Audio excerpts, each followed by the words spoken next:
Johanna van Niekerk van die Hillside woonbuurt in Beaufort Wes is erg omgekrap.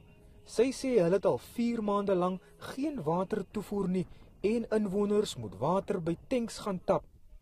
Van Niekerk sê dis baie ongerieflik. Ons wil nou so ver loop om water moet by die emmertjies te loop aan en goeder. Hoekom is die water nooit aan nie? Hulle sê hulle kom maak nou net ons goed vol gemaak het. Die water sal 2 uur of wanneer sal die water aan is, maar die water kom nooit aan nie.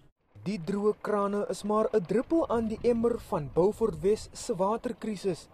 Die laaste water word tans uit die dam gepomp, maar daar is nie veel meer as sluk oor nie.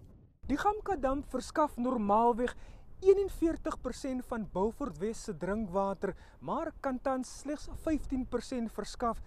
Owerhede vrees nou die water wat in die dam oor is, wat hoofsaaklik uit sluk bestaan, sal net genoeg wees vir die volgende 15 tot 20 dae. 60% van die dorp se water kom tans uit 29 boorgate, terwyl 16% deur 'n herwinningsaanleg verskaf word. Om die 3 boorgate toe te rus is so 3.3 miljoen en dit het die provinsiale regering gegee. Addisionele 23 miljoen is benodig om die 5 boorgate toe te rus en dan ook die pypleiding aan te sluit na die watersuiweringsaanleg. En dan is 'n addisionele 9 miljoen om 'n pompstasie van Kleinsrivier te neem na die watersuiweringsaanleg toe.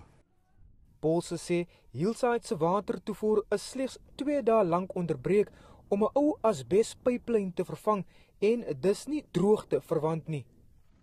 Die Beaufort Wes munisipaliteit wag in spanning op geld om hulle waterbronne te versterk. Intussen kan hulle maar net hoop vir goeie somerreën vanjaar. Percival Young, Unies, Beaufort Wes.